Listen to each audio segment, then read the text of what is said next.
শুভ শারদীয়ার অনেক অনেক শুভেচ্ছা রইল আমার প্রিয় বন্ধুদের। তো দেখো, ফার্স্টেই আমি শুরু করেছি ষষ্ঠী পুজো দিয়ে। তো যেহেতু ষষ্ঠী বাচ্চাদের জন্য করা হয়, তো আমিও আমার ছেলের জন্য উপোস করে মায়ের কাছে পুজো দিলাম, ষষ্ঠীর পুজো। আমার মতন অনেক মায়েরাও এসেছে তাদের ছেলে মেয়ের নামে পুজো দিতে। আমাদের মায়ের বিগ্রহ কিন্তু চলে এসেছে পঞ্চমীর দিন রাতেই। তো দেখো, আমরা কিন্তু সপ্তমীর দিন চলে গেছি কল্যাণী ITI ঠাকুর দেখতে। তো ওখানে আশেপাশে আরও যেগুলো আছে সেগুলোও দেখেছি, সেগুলোও তোমাদের সাথে শেয়ার করব।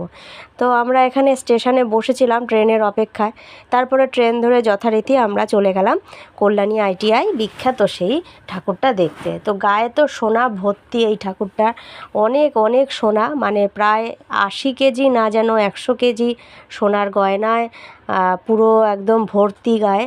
আর আমরা পাশে একটা মন্দির ছিল, সেখান থেকেও একটু ঘুরে এসেছি। তো মন্দির চত্বরটা আমাদের দারুণ লেগেছে, একটু বসেওছি, আবার একটু ফটোও তুলেছি।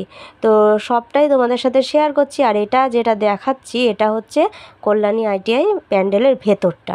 তো যতটুকু ভিডিও করতে পেরেছি আর যতটুকু ফটো তুলতে পেরেছি সেটা মাত্র সম্ভব হয়েছে দিনের বেলা যাওয়ার জন্য। তারপরেই আমরা চলে এসেছি কাঁচরাপাড়া রথতলা। তো রথতলার যে প্যান্ডেলটা অনেকটাই করেছে রাম মন্দিরের আদলে। তো তোমরা দেখতেই পাচ্ছ যে এত নিখুঁত আর এত সুন্দর হাতের কাজ। আর মানে দিনের বেলাতেই দেখতে পাচ্ছ, তখন বাজে 1:30, তখন এত ভিড়, তাহলে রাতে কি পরিমাণে ভিড় হয় জাস্ট ভাবা যাচ্ছে না।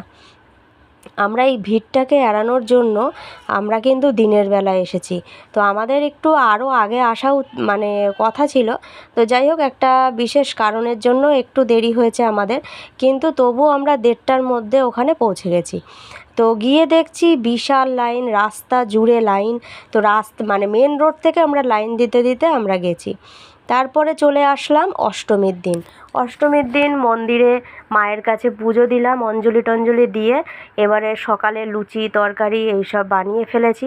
তারপরে কিন্তু অষ্টমীর দিন সন্ধ্যাবেলা আবার বেরিয়ে পড়েছি আমরা সপরিবারে ঠাকুর দেখতে।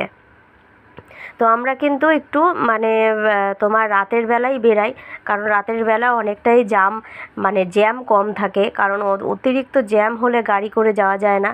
তো যাই হোক, একটু রাতের বেলা মানে অনেকটাই রাত, তখন প্রায় 12:30, তাও দেখো কত লোক বসে আছে। তো এই পুজোর কটা দিনই তো মানুষ একটু আনন্দ করবে, তাই না বলো? তারপরে তো আবার যে যার কাজে ব্যস্ত, যে যার মানে নানান কাজে, যে যেই কাজ করে সেই কাজে সবাই ব্যস্ত হয়ে যাবে। তো পুজোর এই ছুটির কটা দিনই সবাই